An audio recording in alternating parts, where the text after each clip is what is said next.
Hi my dear friends, ഞങ്ങളുടെ ഈ super woman 369 ചാനലിലേക്ക് എല്ലാവർക്കും സ്വാഗതം. ഞാനിന്ന് ഈ വീഡിയോയിൽ കാണിക്കുന്നത് മുതിര കൊണ്ടുള്ളൊരു വിഭവമാണ്. മുതിര കിളിർപ്പിച്ചിട്ട് അത് തോരൻ വെക്കുകയാണ്. മുതിരപ്പുഴുക്കെന്ന് പറയുന്നത് ഞങ്ങളുടെ ചെട്ടുകുളങ്ങരക്കാരുടെ ഒരു പ്രധാനപ്പെട്ട ഒരു ഐറ്റമാണ്. ഈ കുതിരമൂട്ടിൽ കഞ്ഞിക്ക് ഒരു മസ്റ്റായിട്ടുണ്ടായിരിക്കുന്ന ഒരു ഐറ്റമാണ് മുതിരപ്പുഴുക്ക്. അത് വെള്ളത്തിലിട്ട് കുതിർത്തതിന് ശേഷമാണ് ഉണ്ടാക്കുന്നത്.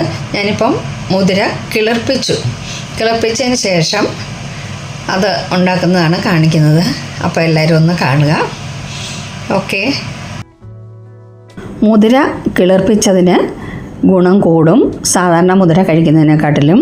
അതുപോലെ ഇത് റുമാറ്റിക്കിൻ്റെ വേദനകൾ കുറയ്ക്കുന്നതിന് നല്ലതാണ്. അതുപോലെ സ്റ്റോൺ ഉള്ളവർക്കും മുതിര വെള്ളം കുടിക്കുന്നത്, അത് രാവിലെ കുടിക്കുന്നതൊക്കെ നല്ലതാണെന്ന് കേട്ടിട്ടുണ്ട്. ഞാൻ കുടിച്ചിട്ടുണ്ട്, എനിക്കതിനെ കുറഞ്ഞിട്ടുമുണ്ട് സ്റ്റോണിൻ്റെ വേദനയൊക്കെ. ഇത് ഞാനിങ്ങനെ ചെറിയതാക്കി ചെറുതാക്കി എടുക്കുകയാണ്. ഒരുപാടങ്ങ് പൊടിയാക്കുന്നൊന്നുമില്ല. ഒന്ന് ചെറുതാക്കി കട്ട് ചെയ്തതിന് ശേഷം നമുക്കിത് ഉപയോഗിക്കാം. ഇപ്പം ഞാനിതെല്ലാം അരിഞ്ഞു കഴിഞ്ഞു. അപ്പോൾ ഈ വീഡിയോ ഇഷ്ടമായി ലൈക്ക് ചെയ്യാനും കമൻറ്റ് ചെയ്യാനും മറക്കല്ലേ.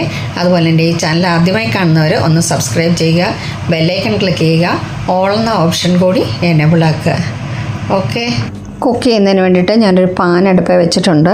അതിലേക്ക് ഓയിൽ ഒഴിച്ച് കൊടുക്കുകയാണ്. പാൻ ചൂടായിട്ടുണ്ട്, അപ്പോൾ അതിൽ ഓയിൽ ഒഴിക്കുകയാണ്. 1 ടീസ്പൂൺ മാത്രമേ ഓയിൽ ഒഴിക്കുന്നുള്ളൂ. ഒരു കോക്കനട്ട് ഓയിലാണ് അത് ഒഴിക്കുന്നത്. എണ്ണയൊന്ന് ചൂടായപ്പോൾ 1 ടീസ്പൂൺ കടുക് അതിലേക്ക് ഇട്ട് കൊടുത്തു. ഇനി അതിലേക്ക് ഇടുന്നതിൻ്റേത് കറിവേപ്പിലയാണ്. ഇതൊന്ന് വലിയ ഇലയായതുകൊണ്ട് ഞാനിതൊന്ന് ചെറിയ പീസാക്കിയിട്ട് അതിലേക്ക് ഇട്ട് കൊടുക്കുകയാണ്. വറ്റൽമുളക് കട്ട് ചെയ്തതും കൂടെ ഇട്ട് കൊടുക്കുകയാണ്.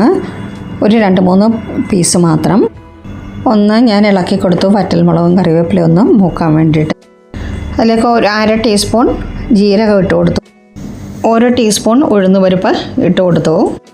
ഉഴുന്നുപരിപ്പ് ഒന്ന് മൂത്ത് കിട്ടണം, അതിന് വേണ്ടിയിട്ടൊന്ന് ഇളക്കി കൊടുത്തു.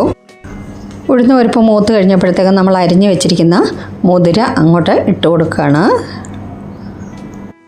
ഇനി അതിലേക്ക് നമുക്ക് 2-3 ടേബിൾ സ്പൂൺ തേങ്ങ ചിരകിയത് ഇട്ട് കൊടുക്കാം. 1 ടീസ്പൂൺ മഞ്ഞൾപ്പൊടി ഇട്ട് കൊടുത്തു. 1/2 ടീസ്പൂൺ മുളക് പൊടി ഇട്ട് കൊടുത്തു. നല്ല എരിവുള്ളതാണ്. പിന്നെ അതിലേക്ക് സ്വാദിനാവശ്യമായ ഉപ്പും കൂടെ ചേർത്ത് കൊടുക്കുകയാണ്. ഇതെല്ലാം കൂടെ നന്നായിട്ടൊന്ന് മിക്സ് ചെയ്തു. 1 ടീസ്പൂൺ ഗാർലിക് പേസ്റ്റും കൂടെ ഇട്ട് കൊടുത്തു. ഗാർലിക് പേസ്റ്റ് തീർന്നിരിക്കുകയായിരുന്നു, അപ്പോൾ അതിലേക്ക് തന്നെ ഞാൻ കുറപ്പം വെള്ളം ഒഴിച്ചിട്ട് അതിനകത്തിലേക്ക് ഒഴിച്ചു കൊടുത്തു. ഈ മുതിര നന്നായിട്ടൊന്ന് വേവണം. 1 ടീസ്പൂൺ കുരുമുളകും കൂടെ ചേർത്തിട്ടുണ്ട്. അതിൻ്റെ വീഡിയോ മിസ്സായിപ്പോയി. മുതിരപ്പുഴുക്കിന് കുരുമുളക് മസ്റ്റായിട്ട് ചേർക്കേണ്ട ഒരു കാര്യമാണ്. അതിൻ്റെ വീഡിയോയിൽ മിസ്സായിപ്പോയി. ഒന്ന് മിക്സ് ആക്കിയതിന് ശേഷം നടുക്കൊക്കെ ഒന്ന് ഒതുക്കി അമക്കി വെച്ചു. ഇനി ഇതൊന്ന് വെന്ത് വെള്ളം വറ്റി കിട്ടണം. ഇതൊന്ന് അടച്ചു വെക്കണം. 10 മിനിറ്റിനകത്ത് ഇത് റെഡിയായി കിട്ടും. ഇപ്പോൾ ഇത് വെള്ളമൊക്കെ വറ്റി വെന്ത് റെഡിയായി കഴിഞ്ഞു. ഇനി നമുക്കിത് സെർവിങ് ബൗളിലേക്ക് മാറ്റാം. വളരെ ഗുണവും രുചിയും ഉള്ള ഒരു തോരനാണിത്. വളരെ നല്ലതാണ്. ഇത് കറി വെക്കാനും ഒക്കെ നല്ലതാണ്. മാങ്ങയൊക്കെ ഇട്ട് കറി വെച്ചാലും നല്ല ടേസ്റ്റാണ്, ഗുണവുമാണ്. ഉണ്ടാക്കിയിട്ടില്ലാത്തവർ ഒന്ന് ട്രൈ ചെയ്ത് നോക്കുക. വളരെ ഗുണവും സ്വാദിഷ്ടവുമായിട്ടുള്ള മുതിര തോരൻ റെഡിയായി കഴിഞ്ഞു. Thank you so much.